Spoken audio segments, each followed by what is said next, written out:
Olá, ouvintes! Sejam bem-vindos a mais um episódio do Papo Filosófico, o podcast onde a gente mergulha em ideias e expressões artísticas para a gente entender como que isso impacta e reflete no mundo que a gente vive hoje. Eu sou o Arthur e vem com a gente para mais um episódio.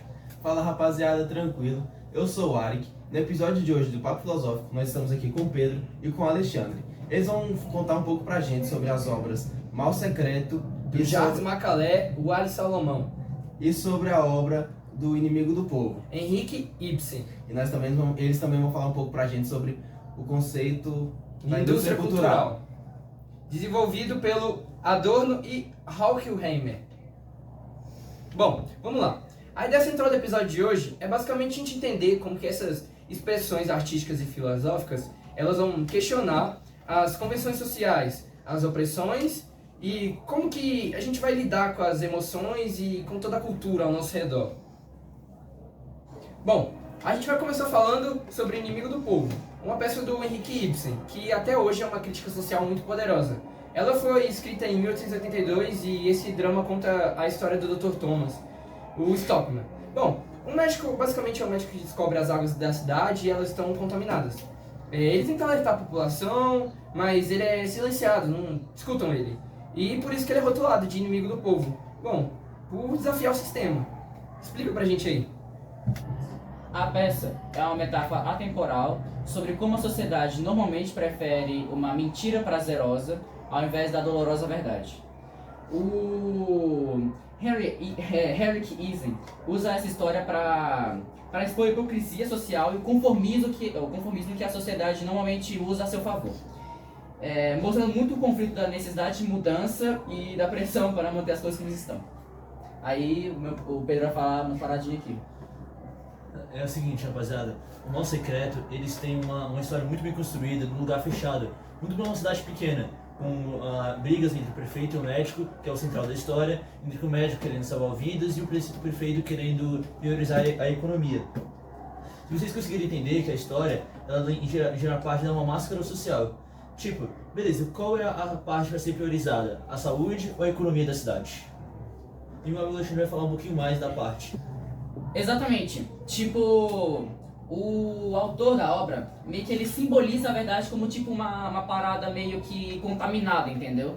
Aí tipo, tá contaminada pela conveniência social, que é meio que você tipo esconder a verdade pra você tipo não ter que fazer nada sobre o assunto. E esse banho público contaminado é uma metáfora também para corrupção moral, que que mesmo o Stockman meio que lutando contra todo mundo que tá dizendo que tipo, não, isso não tá, está errado, mesmo que a maioria tá falando que aquilo ali tá errado, o Stockman sabia que estava certo, meio que tipo, isso também pode trazer muito contexto sobre como a gente trata a censura das opiniões públicas e várias coisas do cotidiano. Então, galera, aqui o pessoal já falou sobre a obra do Inimigo do Povo. Agora a gente vai falar sobre o Mal Secreto, que é um poema composto, que quem compôs foi Jardim Macalé e o Ali Salomão. O Mal Secreto é uma obra que fala sobre pessoas que escondem o mal delas, o mal da vida delas dentro de si, não mostram para a sociedade. Assim elas sofrendo sozinha pelo mal que elas têm. E contextualizando um pouco mais de Mal Secreto, ela foi composta numa época de muita censura e de repressão intensa no Brasil, né, na época militar. E a música, com a letra bem icônica, assim, bem irônica, perdão, ela reflete nessas tensões da época, de que a repressão ela não era a política, não era o correto aquilo, mas era também uma parte bem emocional. Porque muitos viviam pressionados, pelo governo para esconder os seus sentimentos, dores e as suas angústias. É engraçado você contextualizar isso aí, porque o Mal Secreto, como se disse que era vivo numa ditadura militar e tal, o conteúdo em si é para fugir dessa realidade, uma repreensão social, para fugir tanto emocional quanto a sociedade que as pessoas viviam. Inclusive até uma parte final do texto que fala eu não presto, fala em si dessa culpa que eles sentiam mas realmente não era uma culpa, era a sociedade que ele se viu em si. Uma coisa, uma curiosidade, é que eles se perguntavam, estamos aqui ou não estamos aqui? Né, uma pergunta que o meu amigo Alexandre pode responder. Esse verso anterior que o Pedro falou é na verdade meio que uma autocrítica a como tipo a sociedade é frágil no aspecto de tentar melhorar não, divulgar a verdade, por assim dizer. Como tipo se quem tipo estava na verdade correto, que era o Dr. Stockman, ele é como se ele fosse o que ele estava errado, porque a sociedade era o que achava dele, entendeu? Era o que que a sociedade achava dele, que era o cara que estava errado e a sociedade estava certa. E meio que no fim, tipo, dessa obra, a gente percebe que tipo o mal secreto é uma metáfora muito boa sobre todas as dores que nós mesmos sentimos. E vamos lá, dando seguimento, agora a gente vai aprofundar mais na discussão sobre a sociedade e a forma como que a gente lida com as emoções e a arte. A gente vai falar sobre o conceito de indústria cultural. Bom, a indústria cultural foi dada por Adorno e Horkheimer, e eles desenvolveram essa teoria nos anos de 1940. A gente observa como que a cultura estava sendo moldada ainda pelo capitalismo, principalmente, e pela produção em massa. Segue, Aki. Então, agora nós vamos chamar o nosso amigo Pedro Laranjeiras, que infelizmente ele não pôde estar presente conosco hoje aqui no podcast, mas por meio da nossa transmissão aqui no nosso telão, a gente vai conseguir ver ele e vamos passar a transmissão para vocês. Opa, Laranjeiras, tudo bom? Aê! E aí, Laranjas, como é que você tá? Tudo bom, galera do Papo Filosófico? Meu nome é Laranjeiras e eu vou falar um pouquinho sobre a indústria cultural. Esse termo foi popularizado pelos filósofos alemães Theodor Adorno e Max Horkheimer. Vamos começar entendendo o contexto em que Adorno e Horkheimer desenvolveram essa teoria. Ambos faziam parte da chamada Escola de Frankfurt, um grupo de intelectuais alemães que analisavam criticamente a sociedade e a cultura, especialmente a cultura de massas e o capitalismo. Em 1944, no livro Dialética do Esclarecimento, eles cunharam o termo indústria cultural para falar sobre como a cultura estava se tornando uma mercadoria. A ideia central deles era a seguinte: antes a cultura era algo mais autêntico, algo que surgia nas comunidades, refletindo as experiências e as visões de mundo das pessoas. Mas com o avanço do capitalismo e dos meios de comunicação em massa, a cultura passou a ser fabricada como um produto. E é aqui que entra o conceito de indústria cultural. Para Adorno e Horkheimer, a cultura passou a ser produzida da mesma forma que qualquer outro produto em uma linha de montagem. Isso significa que os produtos culturais são feitos para agradar ao público de maneira superficial e garantir lucro, mas sem realmente provocar uma reflexão ou transformação. Isso nos leva a pensar na lógica de mercado aplicada na arte. Na indústria cultural, o público se torna um consumidor passivo, recebendo produtos pré-fabricados que mantêm o status quo e evitam questionamentos profundos. Muitos desses produtos seguem o mesmo padrão, repetindo elementos para garantir que as pessoas fiquem confortáveis e continuem consumindo. O que Adorno e Horkheimer criticavam é justamente essa padronização, que, segundo eles, cria uma ilusão de diversidade, mas que, na verdade, limita a criatividade e a liberdade. E essa crítica vai além das simples produções culturais. Eles argumentavam que essa lógica acaba controlando e manipulando o público, criando necessidades artificiais e influenciando a forma como pensamos e nos comportamos. Resumindo, para Adorno e Horkheimer, a indústria cultural se torna uma ferramenta poderosa para manter as pessoas alienadas, distraindo-as dos problemas reais e das injustiças sociais. Foi isso, galera. Espero que vocês tenham gostado. Então, pessoal, nós temos mais um convidado que infelizmente não pode aparecer aqui conosco, é o Matheus Andrade. Ele não está aqui, mas ele está lá na casa dele, no nosso telão, aparecendo aqui, e vamos mostrar tudo para vocês, que ele vai falar agora sobre as comparações e reflexões sobre a relevância contemporânea. Solta no telão. E aí, Matheus? Fala, Matheus. Como é que você tá, Matheus? Então, meu nome é Matheus e eu vou falar sobre uma obra muito importante, que é A Cidade é uma Só, e ele é um documentário disponível no YouTube, feito por Adirle Queiroz. E Adirle Queiroz foi um cineasta brasileiro que nasceu em Goiás, mas só que sua família se mudou para a Ceilândia e ele passou boa parte de sua vida lá. E o documentário ele vai discorrer principalmente da formação de algumas regiões administrativas em volta de Brasília, no caso. E uma dessas regiões mais discutidas no documentário foi a formação de Ceilândia, que foi um processo muito complicado, foi um processo discriminante que resultou na formação de Ceilândia. Primeiro, o documentário ele começa falando sobre a construção de Brasília, como é que ela ocorreu, que foi algo moderno e foi também, a gente pode dizer até que foi elitista, já que os construtores de Brasília não queriam que ela se enfeiasse, no sentido de que as populações mais precárias que viviam dentro do plano piloto, dentro do projeto de Brasília, elas teriam que simplesmente ir para a periferia. E para fazerem isso, eles fizeram campanhas de erradicação que resultou na própria Ceilândia. Porque Ceilândia vem de Lândia mais CI. E a sigla CI seria Campanha de Erradicação de Invasões. Isso é muito contraditório, porque uma campanha de erradicação de invasões deveria fazer uma união do povo, mas só que, na verdade, o que eles fizeram foram apenas exclusões.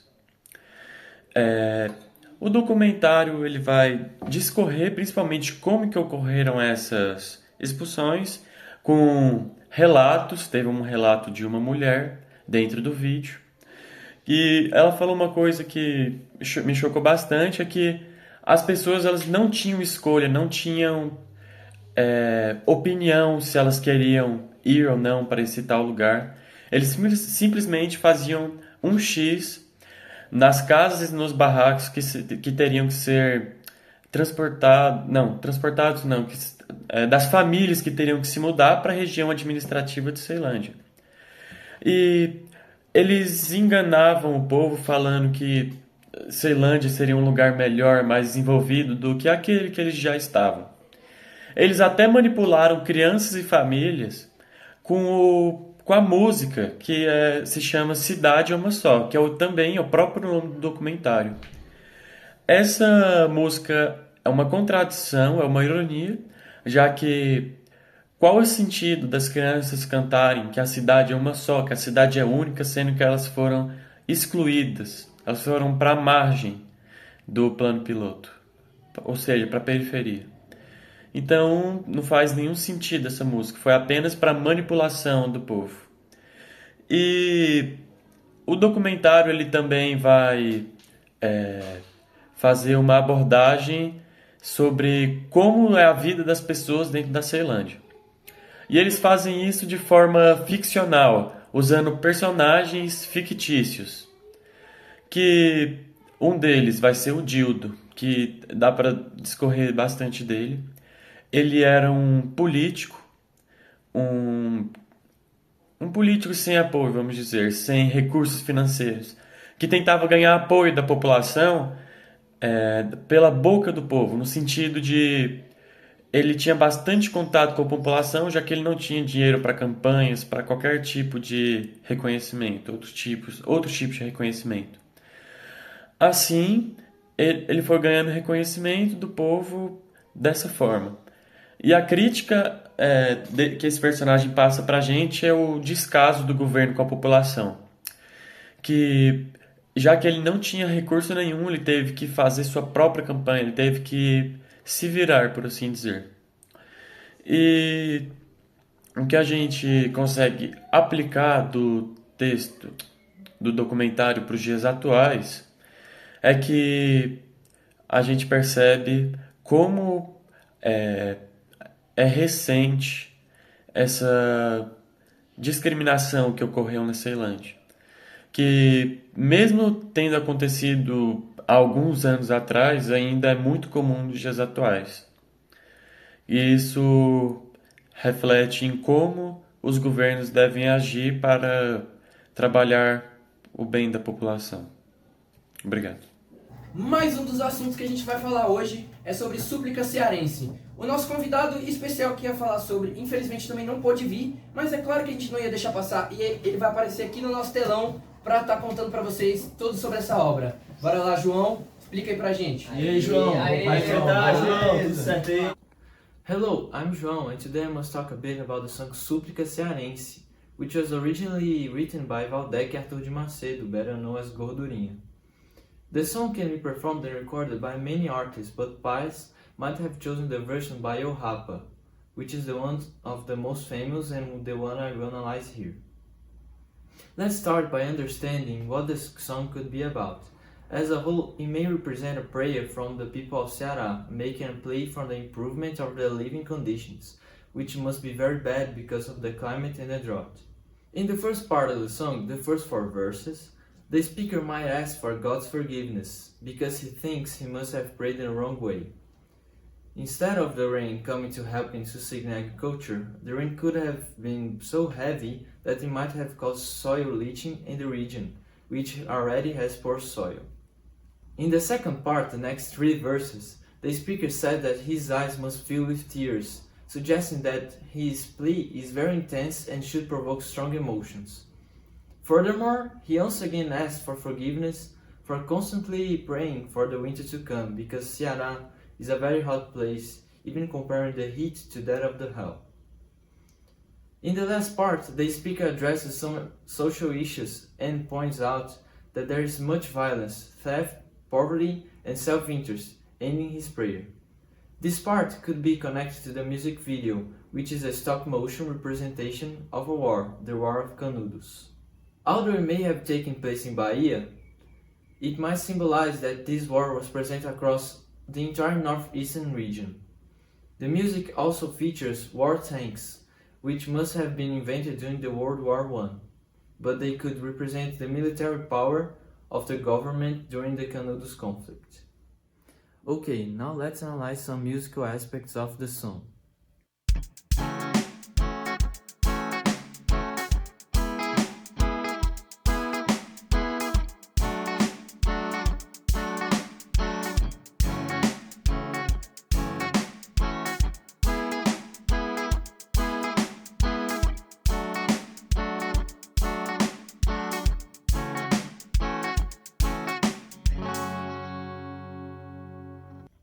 The key of the song is F sharp minor, and the main chords are F sharp minor, F sharp minor 7, C sharp minor 7, and B minor 7. So, the song blends elements of reggae, rock, and hip hop, so the strumming pattern on the rhythm guitar could be something like this, which is typical of reggae, with heavy muting on the strings. The texture of the song is homophonic, meaning there is only one melodic line, which in this case is the singer's voice. Unfortunately, the song does not feature a guitar solo, which might have added more depth to the composition. Bom, pessoal, esse foi o nosso episódio de hoje, no nosso mergulho com a arte. E, assim, a música e a filosofia, elas podem ajudar a gente a questionar e refletir sobre o mundo e sobre nós mesmos. Arik? Então, pessoal, nosso episódio fica por aqui. A gente espera que vocês pensem e reflitam muito sobre os temas que foram abordados, sobre as obras que abordamos aqui hoje. São temas aí que podem afetar muito na nossa vida. O mal secreto, por exemplo, uma coisa que a gente guarda dentro de si que pode causar mágoas dentro da gente. Enfim, pessoal, vamos pensar nisso aí, né? Bom, se você gostou do vídeo, compartilha, não perca o próximo episódio de Papo Filosófico e a gente quer deixar para vocês também uma reflexão. Qual que você acha que é o seu mal secreto? Você sente a pressão para parecer sempre bem? Bom, pensa aí e deixa aí nos comentários. Pensa nisso aí, pessoal. Valeu, falou. Falou, pessoal.